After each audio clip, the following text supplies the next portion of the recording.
Hello, नमस्कार। कोविड-19 के इस मुश्किल घड़ी में बच्चों, हम सभी लोग अपने घरों में रहकर अ, कार्य करने के लिए थोड़ा मजबूर हैं। लेकिन मुंबई महानगर पालिका ने आपको घर बैठे ही पढ़ाने या यूँ कहें अध्ययन करने का एक मौका दिया है, जो कि हमारे महानगर पालिका के चैनल द्वारा आपको वीडियो के रूप में लेसन प्रसारित किया जाएगा। और उस लेसन के जो विषय हैं वो आपके स्क्रीन पर दिखाई देंगे और उसके टॉपिक भी आपको स्क्रीन पर ही दिखाई देंगे। तो चलिए शुरू करेंगे हम आज का अपना लेसन।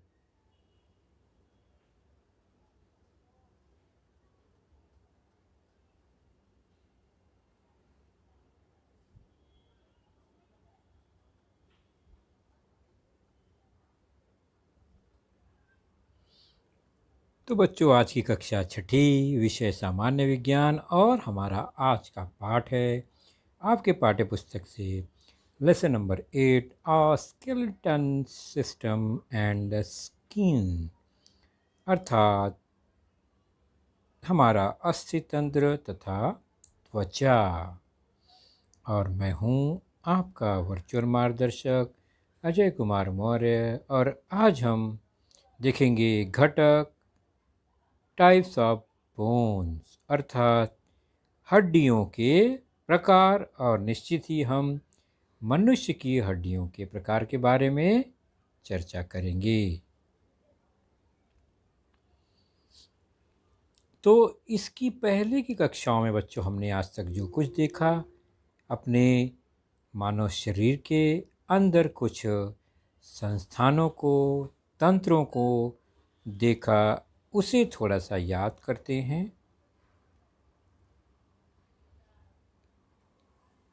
तो जैसा कि बच्चों आप लोग जानते हो कि हमारे शरीर में आंतरिक और बाह्य अवयव या अंग होते हैं, है ना। हाथ, पैर, आँख, कान, नाक, मुंह हमको जो दिखाई दे रहा है वो बाहर का अवयव है। और अंदर हम जब झाँकेंगे तो अंदर आंतें, छोटी आंत, बड़ी आंत, फेफड़ा, हृदय, ये हमारे शरीर के अंदर के भाग है। इवन हड्डियां भी हमें दिखाई नहीं देती, लेकिन हम महसूस करते हैं कि हमारे शरीर में इस तरह का कोई कठोर भाग, टुकड़े अवश्य हैं। तो ये सब हमारे शरीर के अंग हैं, अवयव होते हैं। तो कुछ अवयव शरीर के अंदर भाग में होते हैं जो हमें प्रत्यक्ष आंखों से दिखाई नहीं देते। उसमें कई अवयव अंग मिलकर किसी एक प्रक्रिया को पूरा करते हैं और फिर उन्हें हम संस्थान या तंत्र कहते हैं। अभी तंत्र कैसे कहेंगे? उदाहरण के तौर पर श्वसन, सांस लेना, सांस छोड़ना। तो आपसे कहा जाए श्वसन की जो क्रिया है, श्वसन का जो तंत्र है, क्या केवल नाक से ही होता है? तो नहीं, नाक से केवल हवा अंदर जाती है और बाहर छोड़ी जाती है। तो उस नाक से ली गई हवा ग्रसनी के द्वारा श्वसन नलिका से होते हुए फेफड़ों तक पहुंचती है, और फेफड़ों को सपोर्ट करने के लिए हमारे शरीर के अंतर्भाग में श्वसन मध्य पटल होता है।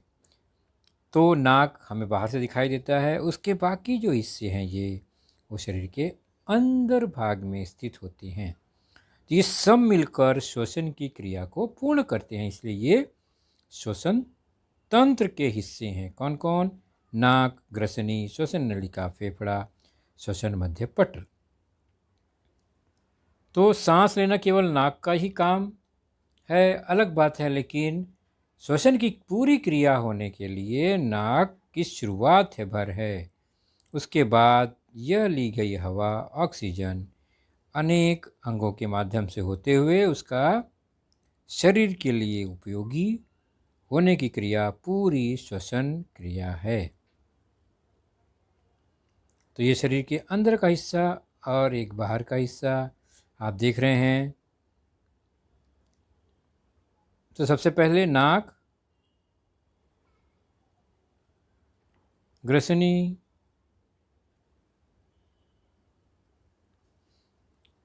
श्वसन नलिका, फेफड़ा, देख रहे हैं, दो दो फेफड़े हैं, और फेफड़े को सपोर्ट करने के लिए, ताकि फेफड़ा सरक न जाए या उसको नुकसान न पहुँचे, क्योंकि वह सिकुड़ता और फूलता रहता है, तो उसके लिए श्वसन मध्य पटल का सपोर्ट है।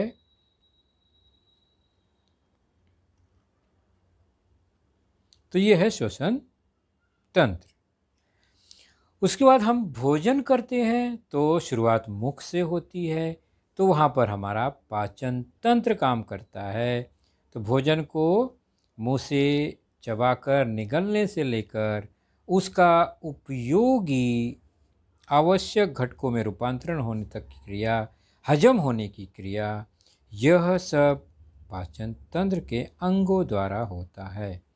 इसकी शुरुआत मुंह से होती है, फिर भोजन ग्रसनी से होते हुए अग्नाशय तक पहुँचता है, फिर जठर रस से छोटी आंत से बड़ी आंत में होते हुए अंत में वह मलाशय तक पहुँचता है, और विष्ठा यानी अनुपयोगी पदार्थ शरीर का वह गुदा द्वार या मला द्वार द्वारा बाहर निकल जाता है। तो ये सारे हमारे पाचन तंत्र के ही भाग हैं।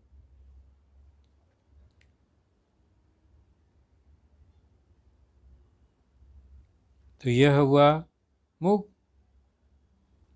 ग्रसनी, मुंह में लार ग्रंथि जिसमें से लार निकलता है, पाचक रस निकलता है और भोजन में मिश्रित होता है। उसके बाद ग्रसनी से होते हुए जठर, अग्नाशय, यकृत ग्रंथि उसमें सपोर्ट करती है, फिर भोजन छोटी आंत में पहुंचता है, वहाँ आवश्यक घटकों का अवशोषण होता है, फिर भोजन बड़ी आंत में पहुंचता है, वहाँ पानी का अवशोषण होता है। उसके बाद अनुपयोगी पदार्थ जो है वो पक्वाशय से होते हुए गुदा द्वार से बाहर निकल जाता है। तो ये सारी क्रियाएं पाचन तंत्र का हिस्सा हैं। पाचन तंत्र के अंदर ये सारी क्रियाएं होती हैं, और जितने आप देख रहे हैं भाग, यह अंग सब पाचन तंत्र के ही अंग हैं। तो हमारे शरीर में हमने देखा, एक श्वसन तंत्र, सांस लेना यानी नाक से शुरुआत होती है।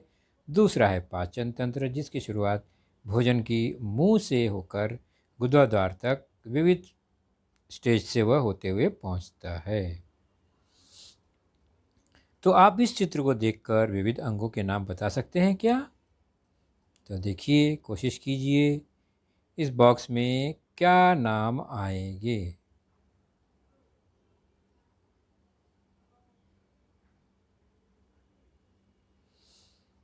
तो यहाँ पर 9 खाली बॉक्स दिखाई दे रहे हैं। कोशिश कीजिए इन बॉक्स को भरने की, पहचानने की इन अंगों को। तो ये रहे 2 महत्वपूर्ण तंत्र हमने देखा, एक श्वसन, दूसरा पाचन। इसके अलावा बच्चों, हमारे शरीर में और भी तंत्र कार्य करते हैं। तो हमने अभी जो देखा वो श्वसन और पाचन था। तो हमारे शरीर में अलग अलग स्तर पर आपको विविध प्रकार के तंत्र मिलेंगे। श्वसन तंत्र हमने देख ही लिया, नाक से शुरुआत होती है। पाचन तंत्र मुंह से शुरुआत होती है। उसके बाद हमारे शरीर का जो ढांचा बना हुआ है, हम जैसे खड़े हुए हैं, कठोर भाग जो भी हमारे शरीर में दिखाई देता है, वह अस्थि तंत्र का ही कोई न कोई भाग है। उसके बाद हमारे शरीर में धमनी, शिराएं, नसें होती हैं, जो कि जिसमें से रक्त दौड़ते रहता है, तो वह रक्त परिसंचरण तंत्र का हिस्सा है। फिर उसके अलावा उत्सर्जन तंत्र, यानी शरीर से निरुपयोगी पदार्थ बाहर निकल जाता है, तो उस निरुपयोगी पदार्थ को बाहर निकालने के लिए उत्सर्जन तंत्र कार्य करता है। उसके अलावा तंत्रिका तंत्र जो हमारे मस्तिष्क से जुड़ी संवेदनाओं को, संकेत को, सिग्नल से हमारा पूरा शरीर उसके नियंत्रण में होता है। वहाँ तंत्रिका तंत्र क्या कार्य करता है? रिमोट कंट्रोल की तरह। पेशी तंत्र, मांस जो होता है हमारे शरीर की पेशियां जो होती हैं वो हमारे हड्डियों को हिलाने डुलाने काम करती हैं। तो महत्वपूर्ण गतिविधियां, हलचल या पेशी तंत्र इसका प्रमुख हिस्सा है। और अंत में है प्रजनन तंत्र, अर्थात एक मनुष्य से दूसरे मनुष्य का जन्म होना, यह प्रजनन तंत्र का कार्य होता है। लेकिन हम इस पाठ में अस्थि तंत्र यानी अपने हड्डियों से संबंधित तंत्र पर चर्चा करेंगे।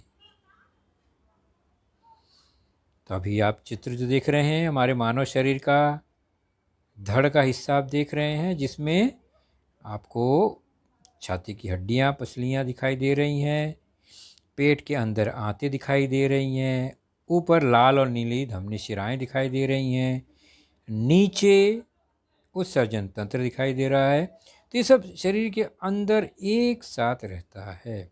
श्वसन तंत्र जिसमें फेफड़े हमने देखे, पाचन तंत्र जिसमें छोटी आंत, बड़ी आंत जैसे घटक हैं, अस्थि तंत्र में पसलियाँ, हमारे छाती पर आप सबसे ज़्यादा हड्डी का ढांचा आपको दिखाई देगा, हमारे हाथों, पैरों, खोपड़ी में हड्डियाँ ही हड्डियाँ आपको महसूस होती हैं। तो वह अस्थि तंत्र का हिस्सा है। उसी प्रकार रक्त परिसंचरण मैंने बताया, हमारे शरीर में हर भाग में धमनी, शिराएं और महीन महीन नदियां हैं जिसमें से रक्त प्रवाहित होती रहती हैं। सब रक्त परिसंचरण का हिस्सा है, जिसका प्रमुख अवयव है हृदय, हमारा दिल। तो इस तरह से कई तंत्र एक साथ हमारे शरीर में जुड़े हुए रहते हैं और सब अपना अपना काम करते रहते हैं। तो ये मनुष्य शरीर सामान्य तौर पर बाहर से इस तरह दिखता है, लेकिन उसका जो आकार है वो इन्हीं ये हड्डियों के कारण है। हड्डी न रहे तो हम क्या करेंगे? रबर की तरह नीचे गिर जाएंगे, है ना। कपड़ा खड़ा नहीं रह सकता, गिर जाता है। छतरी में से तीलियां निकाल दो, छतरी का कपड़ा गिर जाएगा। तो तीलियों के सहारे छाता खुलता है। तो वैसे ही हड्डियों के सहारे हम भी खड़े रहते हैं, हमारा आकार बना रहता है। और आकार बनने के बाद हमारे शरीर में फिर ये मांसपेशियां हैं जो कि हमसे कार्य करवाने में मदद करती हैं, शरीर को हिलने डुलने में मदद करती हैं। उसी प्रकार रक्त प्रवाह होता है जो शरीर में ऊर्जा बनाए रखने का कार्य करता है। और उसके बाद हमने ये देखा पाचन तंत्र जो कि भोजन करने के बाद जिसका कार्य शुरू होता है, और श्वसन तंत्र सांस लेने के बाद जो हमारे शरीर में भोजन और ऑक्सीजन और ऊर्जा का निर्माण इन्हीं दो तंत्रों के से शुरू होता है। फिर वह रक्त परिसंचरण, उससे मांसपेशियां मजबूत होना, फिर हड्डियों का ढांचा, और उसके बाद हमारा शरीर एक आकार में बन जाता है। तो पाचन तंत्र और श्वसन तंत्र यहाँ पर है। तो ये बातें हमने पिछली कक्षाओं में देखी थी। आज हम चल शुरू करेंगे अपने अस्थि तंत्र, हड्डियों के बारे में। तो ये चित्र देखकर आप एक अंदाज़ा लगा सकते हैं बच्चों की इसके पैर में कोई दर्द हो रहा है। क्या हुआ होगा इसे? तो कभी कभी खेलते समय हम गिर पड़ते हैं, तो कभी कोई फिसल कर भी गिर जाता है, कभी दुर्घटना होने पर हमारे अंगों को चोट पहुंचती है। तो इन घटनाओं में हमारे हाथ पैर की हड्डियां कभी मुड़ जाती हैं, कभी टूट जाती हैं, तो हमें बहुत तेज दर्द होता है ना। ऐसा कभी न कभी हुआ होगा। कभी हम बहुत खेलते दौड़ते भागते रहते हैं, गिर जाते हैं, तो हमारी हड्डियों में चोट लग जाती है, सूजन आ जाती है, हमें बहुत दर्द होता है। और अगर अंदर हड्डियों में दरार आ गई, क्रैक आ गया, टूट गया, तो असहनीय दर्द होता है। और फिर उसे जोड़ने के लिए डॉक्टर उस भाग में प्लास्टर लगा देते हैं ताकि वह हिले डुले नहीं। अगर वो स्थिर रहेगा कुछ हफ्तों तक तो हड्डियां फिर से जुड़ जाती हैं। तो जिस भाग में ये चोट लगती है वहाँ काफ़ी दर्द होता है, सूजन भी हो जाता है।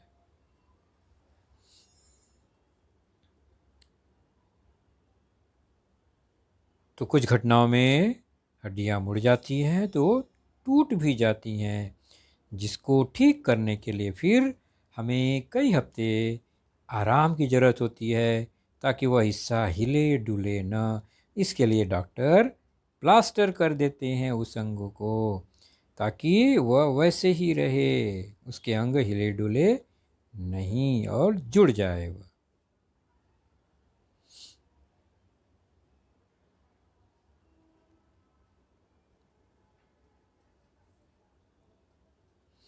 तो कभी हड्डियां टूटती है तो कभी जोड़ से हड्डियां सरक जाती हैं। तो ऐसी परिस्थिति में बहुत असहनीय दर्द होता है और उसको ठीक कराने के लिए कोई घरेलू उपचार नहीं करना चाहिए बच्चों।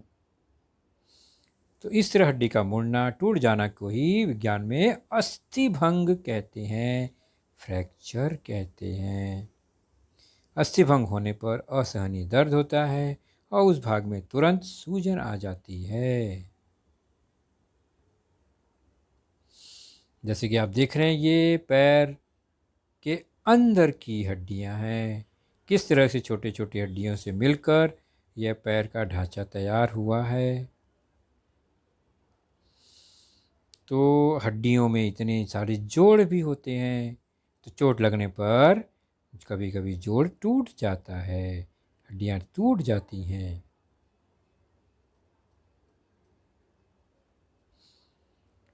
तो हड्डियों में सूजन है, क्रैक है, ये कैसे पता चलेगा? तो उसके लिए एक मशीन है जिसका नाम है एक्सरे मशीन। उस मशीन के अंदर हमें उस भाग को रखना होता है या उसके सामने उस भाग को रखा जाता है जिसमें दर्द है, और वह मशीन क्या करती है, उसका एक चित्र बनाती है और अंदर का चित्र हमें दिखाई देता है और हड्डियां कैसी हैं वहाँ पता चल जाता है। अब यह व्यक्ति पैर को मोड़ कर उसे ठीक करने की कोशिश कर रहा है, जो कि बहुत ही गलत है, ऐसा नहीं करना चाहिए हमें। तो इस तरह कभी नहीं करना चाहिए कि सरक गई तो उसको उल्टा घुमा के ठीक करें। तो ऐसे में हमें क्या करना चाहिए? तो सीधे डॉक्टर को दिखाना चाहिए और डॉक्टर उसका सही इलाज करने का प्रयास करेगा।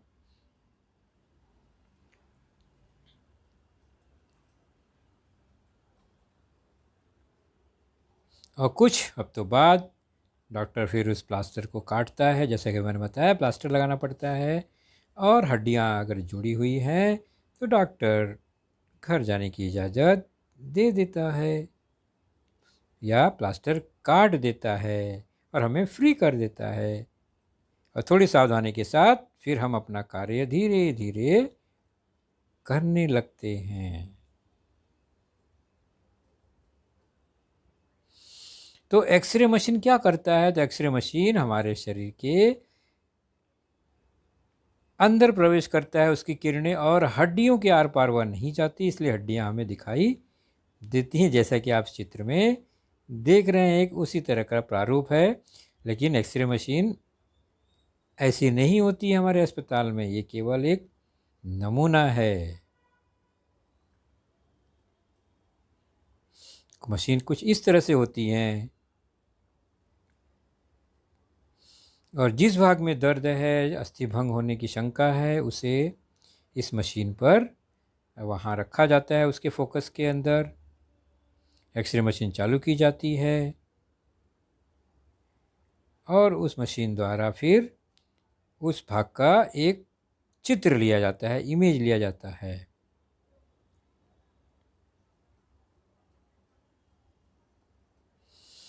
और फिर इस इमेज जो द्वारा चित्र द्वारा डॉक्टर देखता है हड्डियों के जोड़ को कि कहीं पर कोई चोट या क्रैक टुकड़ा हुआ तो नहीं है, टूटा हुआ तो नहीं है।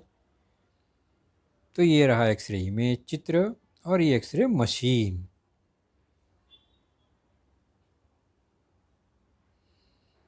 तो कुछ इस तरह से मशीन, अगर हाथ का हिस्सा का चित्र निकालना है तो हाथ के हिस्से को वहाँ रखना पड़ता है मशीन के नीचे, और उसके बाद उसका चित्र निकालने पर कुछ इस तरह से दिखाई देता है। अगर उसमें चोट है, क्रैक है, तो वह भी हमें दिखाई दे रहा है, जैसे कि इस चित्र में है कि इस भाग में देख रहे हैं वहाँ पर क्रैक है, टूटा हुआ है। तो डॉक्टर क्या करेगा, इसे सावधानीपूर्वक रखकर प्लास्टर लगाएगा और जुड़ने के लिए कुछ हफ्तों के लिए वह छोड़ देगा। तो ये सब अनुभव हमने आसपास कभी न कभी किया है या देखा होगा अपने आसपास कि किसी को किस तरह चोट लगी तो डॉक्टर ने कैसे उसका इलाज करने के लिए क्या किया है, प्लास्टर किया है। तो हमारे शरीर में विविध प्रकार की अस्थियाँ होती हैं। इन्हीं अस्थियों को मिलकर हड्डियों से जुड़ जुड़कर हमारा अस्थि तंत्र या कंकाल तंत्र कहलाता है। तो कंकाल एक ढांचा है, उसके ऊपर मांसपेशियाँ, फिर हमारी त्वचा, चमड़ी लगकर हमें एक सुंदर आकार मिलता है। तो मनुष्य के शरीर में एक वयस्क सामान्य तौर पर 206 हड्डियाँ पाई जाती हैं। मानव शरीर का जो आकार ढांचा बनाने वाले अंग को कंकाल तंत्र कहते हैं। मानव शरीर का ढांचा हड्डियों का बना होता है, ये हमने अभी समझा। सभी हड्डियां एक दूसरे से जुड़ी रहती हैं। कोई हड्डी इस तरह अकेले नहीं रहती है, वो किसी न किसी से जुड़ी रहती है। हड्डियों के ऊपर मांसपेशियां होती हैं जिनकी सहायता से हड्डियों के जोड़ों को हिलाया डुलाया जाता है। हड्डियां एवं मांसपेशियां शरीर के आंतरिक अंगों की सुरक्षा भी करती हैं। बाहर से हड्डियां दिखाई नहीं देती, लेकिन हड्डियों के अंदर भाग में भी कुछ आंतरिक अवयव सुरक्षित रहते हैं। हमने देखा ना, फेफड़े वगैरह जो होते हैं वह हड्डियों के कारण सुरक्षित रहते हैं। तो हड्डियों के ऊपर जब मांसपेशियां होती हैं उनकी सहायता से जोड़ों को हिलाया डुलाया जाता है। हम अपना हाथ, उंगली, शरीर हिलाते डुलाते किसकी वजह से? मांसपेशियों की वजह से।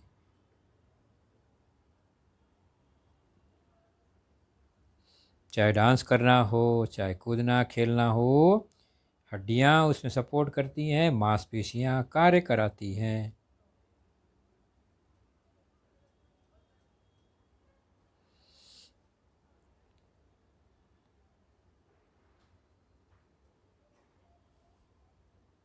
तो आकार के अनुसार हमारे शरीर में बच्चों कुल 4 प्रकार की हड्डियां होती हैं। आकार के अनुसार मतलब चपटी, मोटी, छोटी, लंबी। इस आकार के अनुसार अगर हम उनको बंटवारा करें, बांटें तो हड्डियां 4 प्रकार की होती हैं हमारे शरीर में। एक होती है चपटी हड्डी का प्रकार, दूसरा होता है छोटी हड्डियों का, तीसरा है अनियमित हड्डी और चौथा है लंबी हड्डी। हड्डियों की रचना कठोर होती है, हमें पता है हमारी हड्डियां बहुत कठोर होती हैं। और वो किससे बनती हैं? तो कैल्शियम कार्बोनेट, कैल्शियम फॉस्फेट, खनिज तथा लवण जैसे अजैविक पदार्थों से बनी होती है। कैल्शियम होने के कारण हमारा हड्डी जो है वो मजबूत बना रहता है। तो चपटी हड्डी, छोटी हड्डी, अनियमित हड्डी, लंबी हड्डी, ये आकार के अनुसार हमारे शरीर के हड्डियों को 4 ग्रुप में बांटा जा सकता है। तो हम देख रहे हैं खोपड़ी की हड्डी,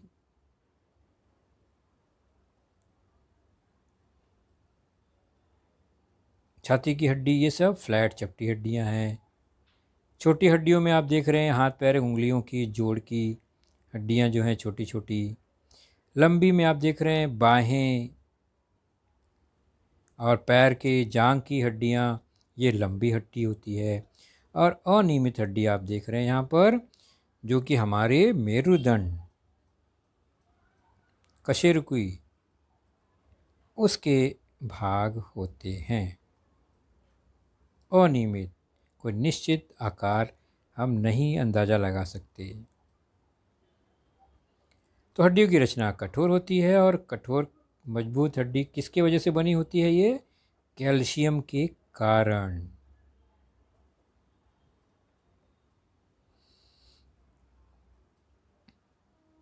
तो हड्डियों में हलचल, शरीर का आकार, ढांचा हड्डियों के कारण, अस्थियों के कारण, और उनमें हलचल मांसपेशियों के कारण। तो ये मानव कंकाल, ह्यूमन स्केलेटन सिस्टम, हमने देखा कुल 206 अस्थियां होती हैं। इस कंकाल को, पूरे कंकाल को 2 भागों में विभाजित कर सकते हैं। हमने हड्डियों के प्रकार देखे, अब इस कंकाल को सामान्य तौर पर 2 भागों में बांट सकते हैं। एक तो अक्षीय कंकाल, एक्सियल स्केलेटन, इसके अंतर्गत हमारी खोपड़ी, हमारे कशेरुकदंड यानी मेरुदंड, छाती की अस्थियां यह आती हैं। आखिर इसका नाम एक्सियल कैसे है, अक्षीय क्यों है, ये हम देखेंगे अभी। और दूसरा प्रकार जो होता है वो अनुबंधी उपांगी कंकाल, अपेंडिकुलर स्केलेटन, जिसके अंतर्गत हाथ पैर के अस्थियां, मेखलाएं, गिल्डल्स आती हैं। वो कहाँ होती हैं? तो जैसे कि एक सीधी लाइन, खड़ी लाइन है, इसको अगर अक्ष मानेंगे तो सामान्य तौर पर हमारा शरीर एक सममित आकृति नजर आती है, यानी ठीक 2 भागों में बढ़ता है खड़ी अक्ष के कारण। और इस खड़ी अक्ष के कारण जिन अस्थियों का बंटवारा होता है, जो इसके इस भाग में आते हैं, वह क्या होते हैं? उन्हीं को हम क्या कहते हैं? अक्षीय कंकाल। सामान्य तौर पर शरीर के मध्य भाग से जाने वाली रेखा सममित अक्ष बनता है हमारे शरीर का। इसका नाम अक्षीय कंकाल है। तो इसमें खोपड़ी देखते हैं, सीख अक्ष उसके बीचों बीच जा रहा है, वक्षपंजर और मेरुदंड, रीढ़ की हड्डियां। तो इन सबको जो अक्ष है 2 भागों में विभाजित करता हुआ दिखाई देता है, इसलिए ये अक्षीय कंकाल है। उसके बाद हाथ और पैर की हड्डियां जो अक्ष से दूर हैं।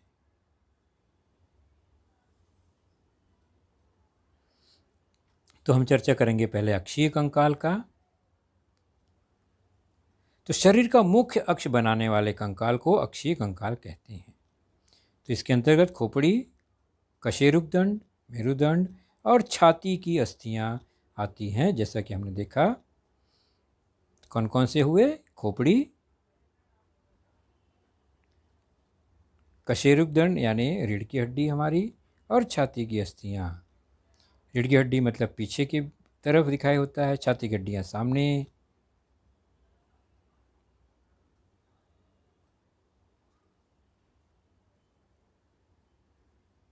अक्षीय कंकाल का पहला हिस्सा हमारा खोपड़ी,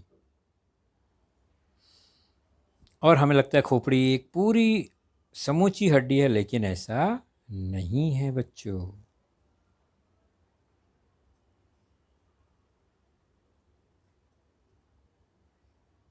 खोपड़ी, स्कल,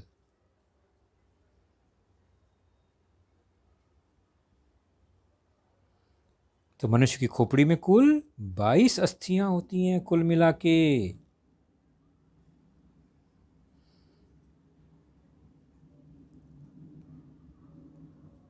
चूंकि ये अक्षीय कंकाल है, इसलिए अक्ष के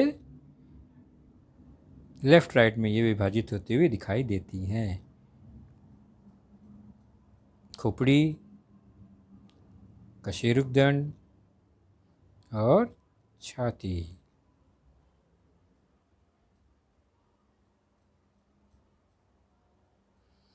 पहला खोपड़ी मैंने अभी बताया 22 हड्डियों से मिलकर बनता है, जिसमें ऊपरी 8 टुकड़े मिलकर हमारी खोपड़ी बनाती हैं।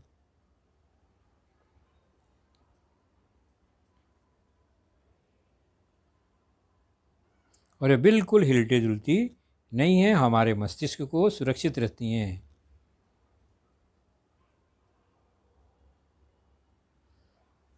इन्हीं अस्थियों से कपाल बनता है। कपाल और इसके अतिरिक्त 14 अस्थियां होती हैं जो चेहरे को बनाती हैं, यानी आँख, नाक, मुंह और चेहरा जो भी है वो बनाने के लिए 14 अस्थियां और हैं। और हमारी खोपड़ी के 8 अस्थियां हैं। कुल मिलाकर हमारे पूरी खोपड़ी में 22 अस्थियां हैं। अगला है मेरुदंड, कशेरुकदंड, वर्टेब्रल कॉलम। ये पीठ की रीढ़ की हड्डी है, जिसमें छोटे छोटे जो टुकड़े होते हैं उसे कशेरुकदंड, कशेरुक कहते हैं। वह 33 कशेरुकों से मिलकर बना होता है। तो मनुष्य की पृष्ठभाग पीछे से सिर से लेकर कमर तक एक लंबी मोटी छड़ के समान अस्थि पाई जाती है, जिसे कशेरुक दंड, वर्टेब्रल कॉलम कहते हैं। सभी कशेरुक उपास्थि की गद्दियों द्वारा जुड़े होते हैं। उनके बीच में जोड़ होता है, लचीला होता है। यह बाहरी झटकों को रोकता है, सोखता है। आपके शरीर में भी इस तरह से पीठ के पीछे आपको यह महसूस होगा।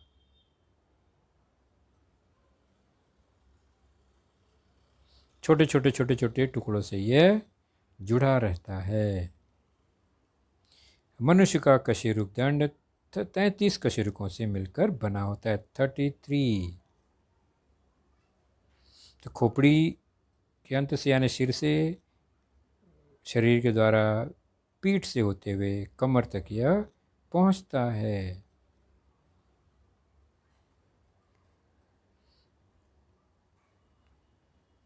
इसे कशेरुक दंड, वर्टेब्रल कॉलम कहते हैं। साइड से यह धनुष की तरह मुड़ा हुआ दिखाई देता है, सामने या पीछे से वह सीधा दिखाई देता है। घूमने पर वह एकदम स्ट्रेट दिखाई देगा, तिरछा होने पर वह धनुष की तरह मुड़ा हुआ दिखाई देता है।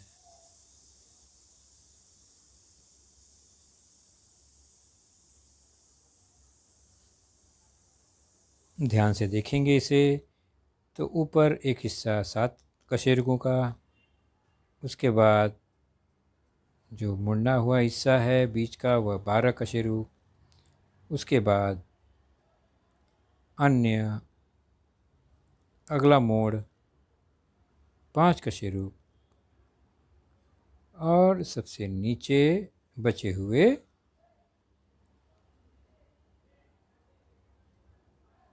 9, कुल मिलाकर 33 कशेरुक हैं। इस तरह से ये गिनती भी है यहाँ पर।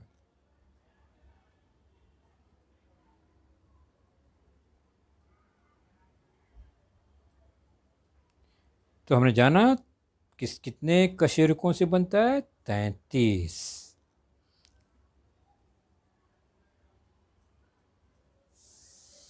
आपके पाठ्य पुस्तक में बच्चों एक जानकारी है, उसे देख लीजिए पेज नंबर 60 पर, कि हमारे शरीर में सबसे छोटी और सबसे बड़ी हड्डी कौन सी है।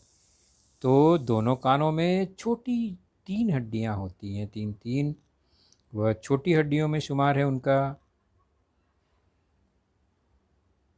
उनमें से रकाब, स्टीरप, ये सबसे छोटी हड्डी होती है, चावल के दाने जितनी।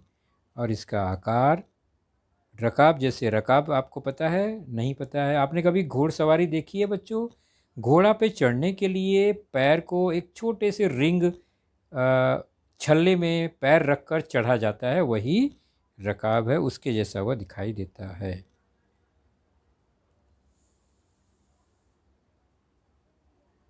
यह है रकाब जैसा।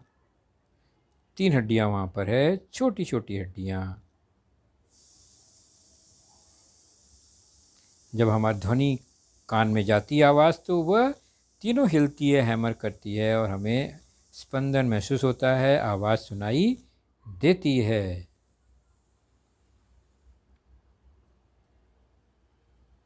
सबसे छोटी हड्डी कान के अंदर की रकाब। सबसे लंबी हड्डी जांघ की हड्डी पैरों में।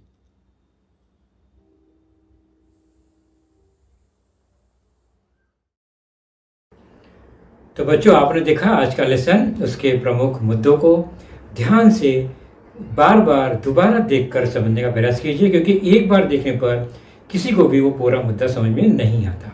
तो जैसे ही हम 2 बार 3 बार देखेंगे तो हमें वह समझ में आने लगेगा। और इसके आगे की जानकारी जो होगी बच्चों, वह निश्चित ही हमारे अगले वीडियो में होगी। तो उस वीडियो को देखने के लिए, उसकी सूचना प्राप्त करने के लिए जो नीचे सब्सक्राइब का बटन होता है उसे ज़रूर प्रेस कीजिए और नोटिफिकेशन ऑन रखिए, ताकि जैसे ही हमारा लेसन चैनल पर डाला जाएगा आपको वह तुरंत प्राप्त होगा। तो अपना ख्याल रखिए, सुरक्षित रहिए। Thank you.